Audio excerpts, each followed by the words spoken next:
Estamos de volta às histórias clínicas, hoje que estamos a falar sobre dependência de substâncias. Antes de voltarmos à nossa conversa, vamos ver mais um pouco sobre a intervenção feita na comunidade Vida e Paz. Susana Mateus, fale-nos da comunidade Vida e Paz na sua vertente terapêutica. Que comunidade terapêutica é esta? Bom, dentro do meu serviço, dentro da psicologia, nós fazemos aqui um trabalho de avaliação a todos os utentes que entram aqui no nosso centro. Estes utentes são avaliados através de provas psicológicas, neuropsicológicas, e depois é feito um acompanhamento psicoterapêutico de acordo com as necessidades e pedidos e necessidades dos utentes. Quais são as principais situações clínicas que encontram aqui? As pessoas vêm aqui normalmente porquê? Portanto, esta é uma comunidade terapêutica que é direcionada para pessoas que têm um problema de adição, consumos de álcool, drogas, outras problemáticas também inerentes, nomeadamente do ponto de vista de perturbações do humor. Aparece aqui muitos casos em que as pessoas estão deprimidas, estão muito ansiosas. Também começam a aparecer muitas situações de perturbação neurológica, comprometimento cognitivo, perturbação do nível da personalidade também. Diria que, em termos médios, quanto tempo é que cada uma destas pessoas fica aqui convosco e como é que é o tratamento a que são submetidas? Pronto, as pessoas ficam aqui, dependendo se vêm tratar-se relativamente ao álcool ou às drogas, podem ficar aqui pelo menos durante 6 meses a 1 ano, ou 1 ano a 18 meses. E, portanto, pode haver situações em que podem ter um termo mais longo, durante 3 anos, mas isso tem que ter alguns critérios específicos.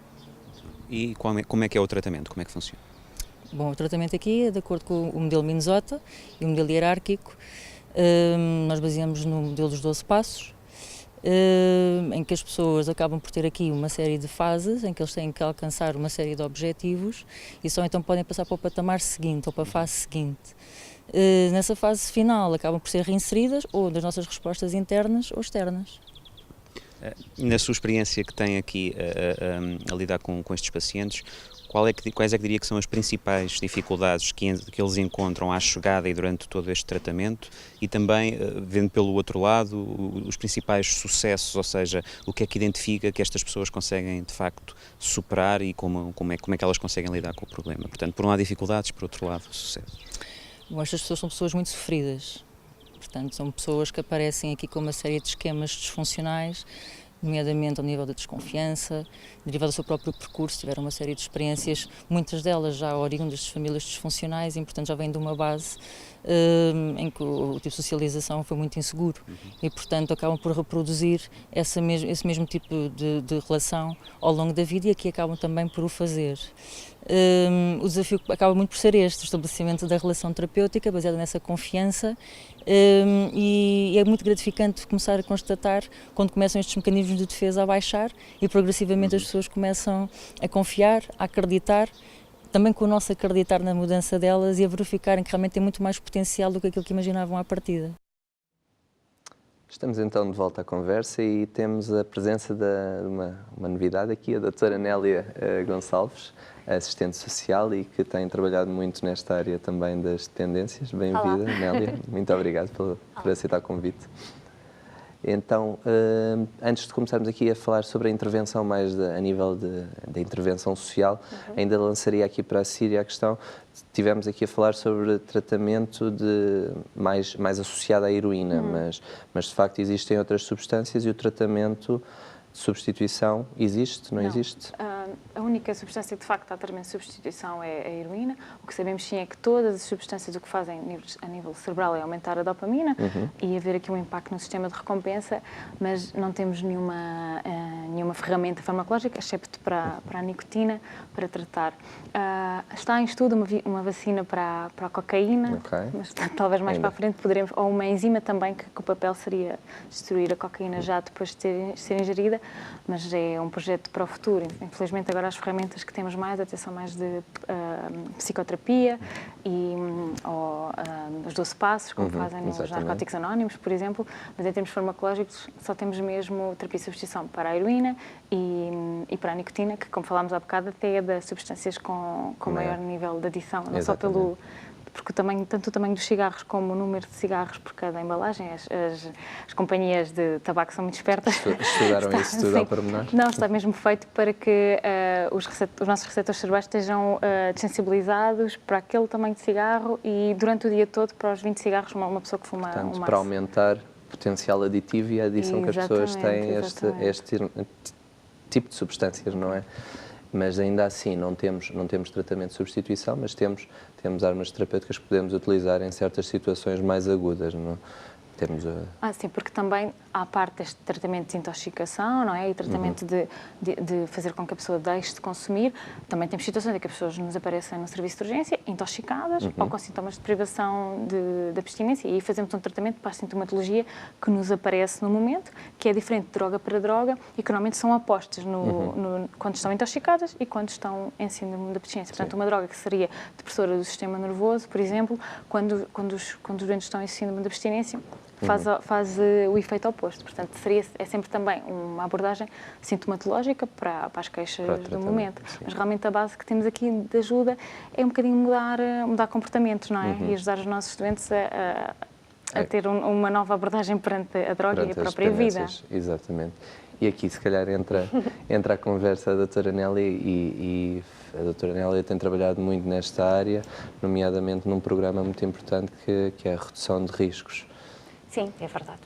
Há 20 anos que, efetivamente, que trabalho na área da redução de riscos, minimização de danos, porque nós podemos reduzir o risco ou minimizar o dano, não é? Porque o dano já está instalado e é um trabalho que se tem vindo a desenvolver um bocadinho, como o Dr. Miguel dizia ao início, não foi fácil, porque a redução de riscos não foi propriamente muito bem aceita ou até percebida, não é? Porque nós estávamos numa altura, há 20 anos atrás, nós falávamos essencialmente do tratamento, abstinência e do paradigma da prevenção, não é? E do paradigma da prevenção. E a redução de riscos acaba por chegar e ter que arranjar um pouco o espaço de intervenção. Não é que, na prática, o espaço de intervenção não estivesse lá, porque, efetivamente, para as políticas de intervenção entrarem, é porque havia alguma coisa que não estava a correr bem. O que é que a prevenção já fazia e onde é que de repente surge a redução de riscos? A prevenção tem um caminho muito longo em Portugal e um bom trabalho, e daí também uma boa aceitação. E tinha técnicos há imenso tempo a trabalhar no terreno, como, por exemplo, o trabalho que era feito com a população mais jovem, com os jovens, com as escolas, todas essas intervenções já estavam no terreno há bastante tempo. E o tratamento também estava, e muito bem, a fazer o seu trabalho. O problema era que havia aqui um terreno que estava desprotegido, que era o quê? Eram, efetivamente, aquelas pessoas que não chegavam ao tratamento, portanto, que estavam completamente desenraizadas, diria mais, eram desconhecidas do Sistema Nacional de Saúde e eram desconhecidas dos nossos registros, porque as pessoas, a maior parte das pessoas que viviam nestes guetos e nestes bairros, e refiro-me, portanto, à área de Lisboa, que foi a área de atuação, a doutora Nélia esteve presente na intervenção de uma área que hoje em dia não é tão presente. É verdade. Eu tive, eu acho que a sorte de poder iniciar, de sair da faculdade e poder iniciar este trabalho na reconversão do Casal Ventoso, que foi a melhor escola de vida e que eu tive até hoje, e com marcas profissionais que ficarão para sempre. E era aqui no Casal Ventoso que viviam centenas e centenas de pessoas que, a maior parte delas, não tinham documentação na altura, e nós estávamos no final dos anos 90, a tuberculose era qualquer coisa que estava em grande crescimento nestes nichos de população. Os VIHs não diagnosticados eram muitíssimo. Portanto, eu lembro que na altura, eu não quero estar aqui muito a falar em números, mas lembro que na altura dos rastreios que nós fizemos, 70% da população estaria com VIH positivo, tuberculoses ativas bastantes e multiresistentes também bastantes. Portanto, é claro que a política de redução de risco está sempre assente também nas políticas de saúde pública, não E é? acredito que fosse uma dificuldade, não é? Porque isto era um bairro, de facto, que Completamente ninguém queria fechado. chegar, Sim, eles sim, também sim, não sim, chegavam sim. aos cuidados Sim, de sim. saúde. Eram desconhecidos, completamente Porque é uma população que também não procurava apoios, nem para tratar a dependência, nem para tratar as patologias associadas. não é? Exatamente. Portanto, tudo isto se passava naquele hipermercado, não é? Onde sim. as pessoas entravam e não saíam, porque efetivamente elas lá Começavam lá o conseguiam consumo. fazer e conseguiam arranjar tudo aquilo que necessitavam. E isto fazia.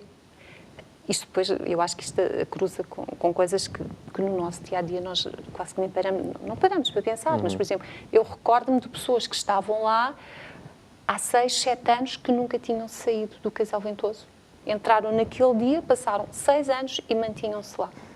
E pessoas que vinham, porque o Casal Ventoso não era só residentes, portanto, tinha os residentes, tinha a população flutuante e dava resposta a Portugal inteiro, portanto, aquilo era um bairro Incrível. de consumo nacional e de pessoas que vinham de fora. Eu lembro-me de uma rapariga que vinha das Beiras e um dia foi necessário ela sair para ir fazer um exame e ela chorava copiosamente e eu não percebia porquê.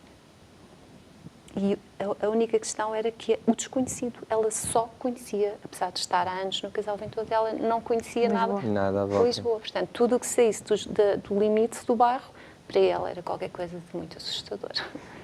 Portanto, e Porque é o dia a isto... dia- porque o dia-a-dia depois é esse, não é? O dia-a-dia é a busca da substância e o consumo da substância. E Depois, sim, efetivamente, quando a dependência está instalada, portanto, tudo gira à volta da substância, à volta de colmatar a sintomatologia física e arranjar dinheiro para colmatar. Portanto, é este o Todo círculo. um mercado associado Exatamente. que existia dentro E o tempo não tem... O tempo não é o tempo. O tempo tem outro significado. E esta marginalização que existiu à volta disto aumentou os índices de criminalidade na altura de uma forma... Sim. Aliás, isto comentava-se, não é? Ninguém passava nas imediações ali do bairro, não é? Para passar cá embaixo na Avenida de Ceuta, as pessoas passavam de carro muito rapidamente, porque efetivamente existia perigo, não é? Portanto, a redução de riscos ou estas políticas vêm diminuírem muito também a criminalidade. Sim. Porque o objetivo é esse, não é? Não está só focado numa parte da abstinência e tratamento da dependência em si, mas tudo o que abrange, inclusivamente a saúde pública, não é? Que era o que estava a falar Exatamente, aqui. pronto. A redução de riscos está assente nas políticas de saúde pública e na redução de riscos, portanto, a parte da abstinência não é o objetivo principal. Okay? Não quer dizer com Exato. isto que Sim. há muitas Mas pessoas... isso choca algumas pessoas, mas é importante É dizer. claro que os técnicos trabalham para a vinculação das pessoas aos serviços e para a vinculação da pessoa às respostas do tratamento. É para isto que um técnico de redução trabalha, mas isto é um caminho que se faz. Não é o objetivo principal. O objetivo principal é, sim, a referenciação, portanto, de toda a questão da saúde, toda a questão da pessoa enquanto pessoa, da relação, do ser, do seu ser. Sim. Porque muitas daquelas pessoas, efetivamente, esqueceram-se há muito tempo que são pessoas e estão em condições extremamente degradantes. E a abordagem aqui um bocadinho destas pessoas, porque o Dr. Miguel falou aqui muito interessantemente que agora há dois grupos muito diferentes de pessoas que procuram ajuda, não é? Jovens com o consumo de cannabis mais marcado e idosos, muitos deles com recaídas de consumo de opioides. Como é que é a vossa abordagem a estes grupos tão dispares? Imagino que não pode ser em uníssono, mesmo, porque são claro, grupos que não têm coisas em comum, não é? E é um desafio constante para as equipas que trabalham nesta área, porque efetivamente, mesmo a nível, e agora mais falando um bocadinho aqui da minha área, mesmo a nível da intervenção da resposta, é muito complicado, como devem imaginar, porque a resposta, por exemplo, de uma comunidade terapêutica, que foi um bocadinho aqui a peça que também nós tivemos a ver, trabalhar no mesmo grupo, ter numa primeira fase 10 pessoas com uma média de idades de 50 anos e ter depois 5 jovens, portanto, há aqui uma discrepância enorme daquilo que não há falar a mesma identificação língua. entre eles. É a mesma língua, são percursos diferentes. É assim, efetivamente, nós deparamos-nos com esse problema e com essa dificuldade, que é como responder se cada vez temos pessoas mais idosas, não é? E a faixa etária desde ciruinómanos, como o Dr. Miguel falava, que estão que têm recaídas e que têm Exato. patologias físicas associadas e muito difíceis às vezes de colmatar, como é que a comunidade terapêutica também dá resposta a isto, não é? Portanto, a comunidade quase que aparece porque estas pessoas também têm um seguimento e um percurso de vida de grandes rupturas familiares e de grande desagregação. Uma desintegração social, não é? Exatamente, a comunidade tem que colmatar tudo isto, tem que dar resposta às questões físicas e depois nós deparamos também com esta questão, é assim, como é que nós vamos responder? E não há assim muitas comunidades, pelo menos neste momento, que estejam mais vocacionadas também para os jovens. Portanto, isto é um desafio para as equipas de tratamento, é um desafio para as equipas que intervêm também nos contextos recreativos, que é outra área da redução de riscos, e é um desafio também para as próprias comunidades. Há uma intervenção, agora falando dos jovens, há uma intervenção muito interessante que é feita pelas equipas de redução de risco, que é tentar perceber se as drogas que estão a consumir nos festivais se são de facto as corretas, não é? Sim, efetivamente. Tem sido difícil às vezes, já percebi que nem todos os festivais têm conseguido. Não, sim, efetivamente há uma equipa de redução de riscos que intervém só em contexto recreativo. Esta equipa depara-se com algumas dificuldades e eles, neste momento, o que eles fazem é muito o trabalho também online, não é? Porque todos os jovens hoje em dia estão online. Utilizam as redes sociais também para chegar a todos estes jovens, estão presentes nas festas e, mais uma vez, eu tenho que frisar isto, é assim, nós estamos a falar de Lisboa, da grande Lisboa, portanto, que isto, a nível de território, também está cingido a Lisboa e tenta-se sempre diminuir o risco. Portanto, um bocadinho isto que o Dr. Miguel também estava a dizer, é assim, nem todas as pessoas que usam substâncias psicoativas são pessoas dependentes, ok? Exato. Nem todos ficam dependentes, mas há um risco associado há que dar a conhecer e há que estar presente e desconstruir também muitos mitos que estes jovens têm. Uma das coisas que está-se a tentar ter autorização e que está prevista é exatamente que exista um serviço de drug checking onde o jovem possa efetivamente fazer e testar a sua substância antes de a consumir e ter conhecimento do que está a consumir, não é? Porque é esta questão, às vezes podem estar a achar que estão a consumir algo que não estão e os efeitos adversos e os problemas serem muito maiores. Portanto, ao menos que façamos isto de uma forma em que haja um risco minimamente controlado, não é? Exato. Não, é que depois a decisão é do próprio, não é? E muitas vezes o jovem, perante esta situação e perante o desconhecimento, ou quando sabe que não é a substância que ele elegeu que lhe foi vendida, muitas vezes o jovem toma a atitude de não a tomar. Opta por parar. Sim, porque muitas vezes, se calhar, já vai com uma certa ambivalência, um bocadinho empurrado pelos pares. Portanto, esta primeira experiência, muitas vezes, também vem de muita curiosidade, não é? Sim. Ou também uma consciencialização de que, efetivamente, aquela substância, que se uma pessoa procura uma substância para se desinibir e estar assim, não é a mesma coisa que ter depois na sua posse uma substância mais alucinogénica. São coisas diferentes. E o jovem tem essa consciência. Antes de terminar, gostaria aqui também de colocar outra questão que é muito controversa e tem sido alvo de muito debate ultimamente, são as salas de consumo assistido, que em Portugal, isto surge aqui, mas que é uma realidade em muitos países, não é? Sim. Bem, e no nosso país também é uma realidade que está dentro de uma gaveta legislada desde 2011. Só que o projeto ainda se calhar não tinha havido uma vontade política verdadeira que pudesse realmente implementar e finalmente foi desbloqueado.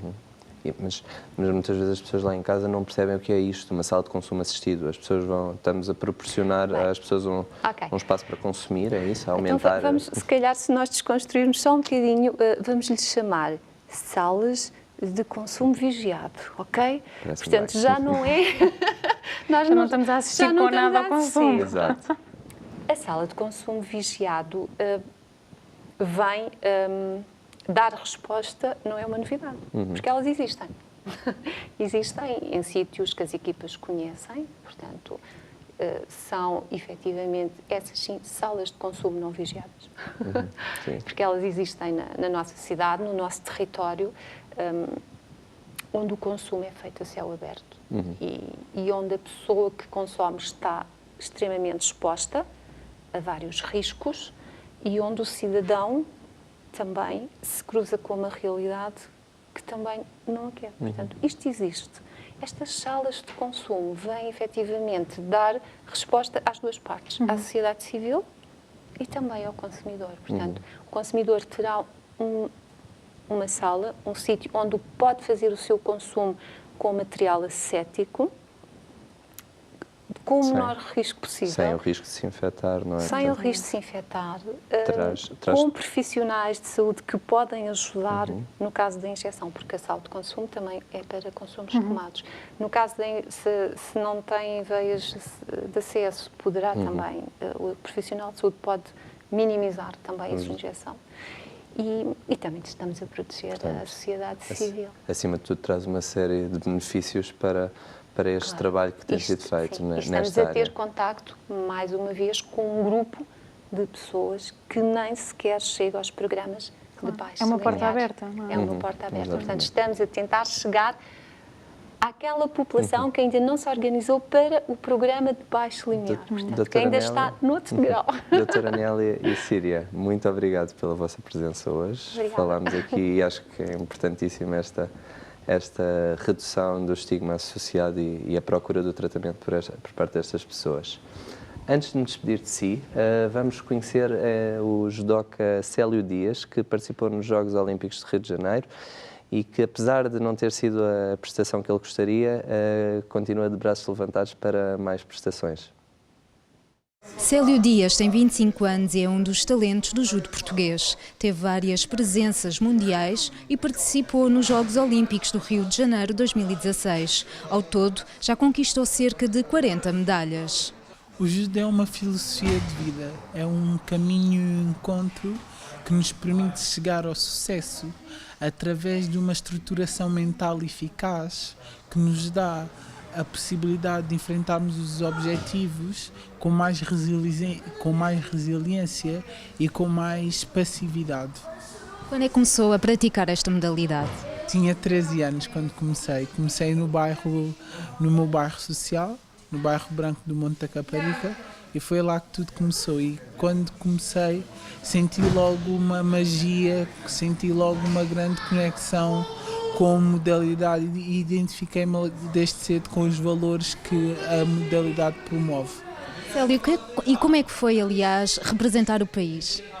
Representar o país é algo que não tem explicação, é nós sabermos que estamos em cima do tapete e estamos a lutar por 11 milhões de pessoas e que temos um background muito grande histórico de pessoas lutadoras, dos descobrimentos portugueses que enaltecem Portugal e que nós, através da nossa batalha, através dos nossos treinos diários, estamos a enaltecer o Portugal com o nosso trabalho e com o nosso esforço.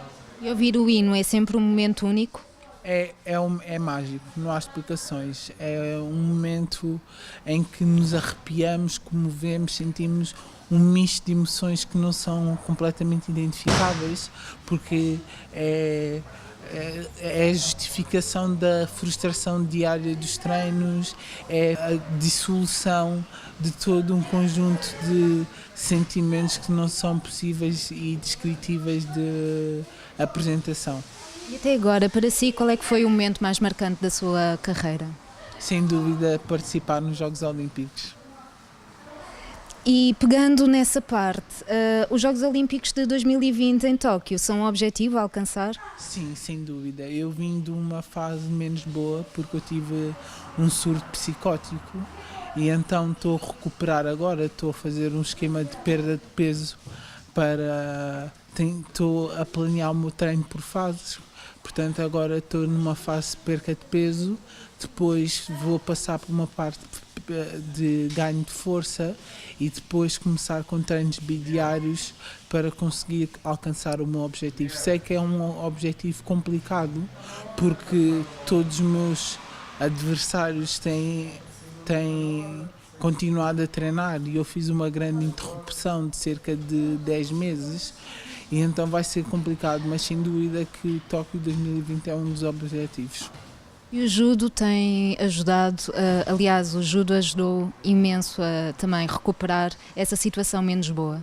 Sim, sem dúvida, porque é como se no horizonte houvesse uma meta. Nós sabemos que estamos mal, que estamos menos bem, que estamos numa situação menos positiva, mas existe um horizonte alcançável, palpável, tangível, corpóreo, em que nós nos queremos agarrar, em que nós nos queremos vincular, e através daí começa-se a desenhar um sonho, começas a desenhar um objetivo para ser alcançado. Para Célio Dias, o judo é uma paixão e é com essa paixão que o judoca português vai trabalhar para chegar aos Jogos Olímpicos de Tóquio em 2020. Já com os olhos postos nas próximas competições, Célio Dias começa a deixar para trás este período menos positivo que foram o período dos Jogos do Rio. Despeço-me de si em casa e conto consigo para a próxima semana para mais um Histórias Clínicas. Até lá!